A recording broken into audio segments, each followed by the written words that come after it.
guys, welcome to or welcome back to my channel. My name is Kira Lee, and as you can see by the title, in today's video we'll be discussing the do's and don'ts of transitioning hair. So I've been transitioning for a period of 11 months, and within those 11 months I learned a few tips and tricks that I am willing to share with you guys so that you can know how to safely transition from that relaxer stage to that natural hair stage. I'll be starting with the do's, and then later on we'll be doing the don'ts. So my first do for you guys is to deep condition regularly. So I wash my hair every 2 weeks. I know some people wash their hair every week or closer. I do wash my hair every 2 weeks, and every 2 weeks I would have deep conditioned my hair. And in the process of deep conditioning my hair, you know, you will be able to comb out your hair easily. In the process of deep conditioning your hair every 2 weeks, it softens your hair, it makes your hair more manageable, and that is something that I learned, and you know, it makes the process a lot easier. Another tip and trick that I learned is protective styling. So it's been 11 months and I practice protective style probably for more than half of those months. So you could say I'll be posting up some pictures, and I'll probably add in some words to say, because I don't really have all that information down with me right now, but I braided my hair 3 times, and in between those 3 times I would have asked my mom to do some cane rows for me. So yeah, those were protective styles, and those protective styles would have lasted me, the braids would have lasted me probably 2 months each. But I tried for 2 months each, but I think most of them would have been a month and a half or a month, as the case may be, according to the style. And for the cornrows that my mom would have done in my hair, those would have just lasted me a week. But sometimes I try for it to go 2 weeks, according to how I feel or according to how it looks. So the other one that I will say I do for you guys is to detangle carefully. I would say there is a line of demarcation that is very delicate in this transition stage, and with the line of demarcation you have to be very careful. Well, you will have to be careful detangling your hair. There are a few detangling tools that I would have used. I would post pictures all over the screen, as the case may be, of the detangling tools that I use or recommended detangling tools for you guys to use.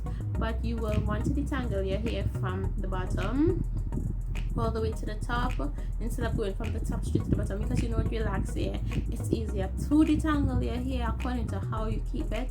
But remember, from the bottom all the way to the top, so you could, you know, when you reach that line of demarcation, now you will be, you know, a lot gentler, and you know, things will go along easier. So my other one is to pre-poo. So I pre-pooed with aloe vera. So we have an aloe vera bush outside, and well, I think it's an aloe vera plant, but I call it aloe vera bush outside, and I will just slice up that aloe vera and put like 3 or 4 slices in my hair and detangle it the night before and comb it out, and that will really help me with the wash day process. And with saying that, now I will say you have to wash your hair in sections. So after you cut the aloe vera, I hope I'm explaining this to my best ability. So you cut the aloe vera and you section your hair, carefully detangling your hair. You section your hair, put the aloe vera, detangle it carefully ends to roots, and you know, comb all the way through straight up, you know, and then you braid it down in that section. And you do this the night before I wash my hair, and the next day I wash my hair in the section. So I'll just take the shampoo, apply it to my scalp, and you know, let everything fall through with my hair still in those sections. And the only time I open those sections is when it's to deep condition. You put the deep condition, you comb it through very carefully, and then you leave it on for 30 minutes with heat. I really advise that you use heat while you deep condition, because remember, your hair is more fragile at this stage, and you know, that really helps. So other thing I would say is to use satin to sleep. I use a do-rag, and because I don't have a satin pillowcase, I did, but knows where that is right now. So I use a do-rag. I also have a bonnet that practically falls off my head every night, but the do-rag now, I got that from one of my friends. I will put her Instagram link in the description box for those who are in Trinidad and is interested in getting one of her do-rags, because they are high quality do-rags and I will 10 out of 10 recommend them to you. So let's go on to the don'ts. So my first don't is don't listen to other people. So there will be people coming to you saying, why are you going natural?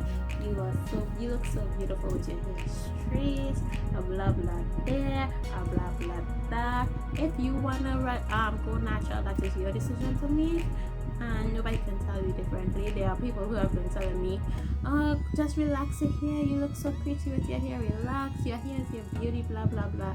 I wasn't born with relaxed hair, so therefore, why should I keep it? Why should people tell me that I only look beautiful with relaxed hair when I was born with a different type of hair? So yeah. The other one is don't use heat. I have never once put heat in my hair since I started my transitioning journey, and I'm so proud of myself for that. And I'm not going to put it until probably a year after I bake chop, because then I might fall in love with my straightened hair again. So don't put heat in your hair. The other tip, don't buy expensive products, styling products, because at this stage you will just be having two textures, and you will say, okay, you buy all this big expensive product to put in your hair because you have your curls coming in, but by the time you bake chop now, all that expensive product will go to waste, because what works for your hair while you were transitioning might not necessarily work for your hair when you're natural. And I learned that from a YouTuber, so if I remember what video I looked at when I learned that, I will link it in the description box below. The other tip is not to use any form of chemical, and by that I mean hair dyes, well, obviously relaxers, texturizers, because if you're going natural, hair dyes will change your curl pattern tremendously. Well, obviously you can't relax because you're going natural. You can't texturize to say you are softening your natural texture. No, you're going natural. Don't let anybody tell you differently. And that is basically all that I have written down. I will be linking pictures to all the products that I have been using in my natural hair journey in this video somewhere along the screen. I'll also be linking some good natural hair YouTubers in the description box below, some who have helped me, some who is helping me, who is motivating me, and it's also good to research like look at new YouTubers with natural hair to prepare in advance for what you are going to have to deal with, because there will be a point where you actually transition all the way through, or you do that big chop. And another tip I will say I do for you guys is to trim your ends. Even though you are transitioning, trim your ends in between the process, because your ends are still going to start to chip, your ends are still going to get split, and you will want to keep those ends as healthy as possible. Even though you're going to cut it off, you still have to keep that hair on your head. So trim your ends as much as possible every 6 weeks or every 3 months, as the case may be, according to how long you are transitioning. Or you could just take, oh my god, that's a big step and big chop. I think I'll be big chopping after 1 year, so after this month is finished, I'll be big chopping, most likely, according to how I feel, according to if I'm okay with the length of hair that I have. And that's the reason I transition. You have to know the reason you're transitioning as well, because I didn't want to big chop because I have never had any short hair on my head. My hair, even when I was natural, I had a lot of hair on my head. When I was relaxed, I had a lot of hair on my head, until like I used to feel people touching me because of me having my hair on my back, in the middle of my back. My hair was mid-back length, and I used to feel people touching me, so like I've never really had short hair, and it's really scary. So okay, you're going from all this hair to no hair at all. So I couldn't do the big chop like that, but I will be chopping my hair after a year. I have been doing frequent trims, and they have been helping me tremendously.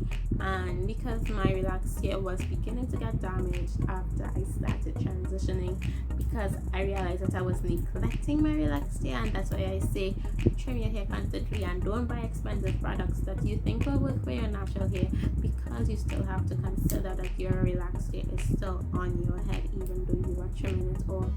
So that is something else that you should always be considering. Another thing is to remember to the LOC method or the LCO method. I for one use the LCO method because LOC method never really made any sense to me, but it makes sense for some. So yeah, I use the LOC method. Remember to be hydrated all the time. I know you will hear this constantly. Hydrate yourself, drink water 10 times for the day if you have to, but make sure you are always hydrated, and because your hair needs that, because if your insides are dry, your hair is going to be dry as well. So hydrate, make sure you're properly hydrated. And that's all for today, guys. Thank you for watching my video. Remember to like, comment, share, and subscribe. I know my comments were off last week, and that was my error. And thank you all for watching once again. I am a bit sick. I don't know if you can tell from the video, but yes, today I wasn't from my full 100. I'm probably on 50, but I still wanted to come out with this video because it is important. My energy wasn't as it's supposed, as I usually be, but yes, I am recovering, trying to. I don't even know what is really wrong with me at this point in time, but I will be trying to eradicate that problem as soon as possible. And stay tuned for my next video. Thank you guys for watching.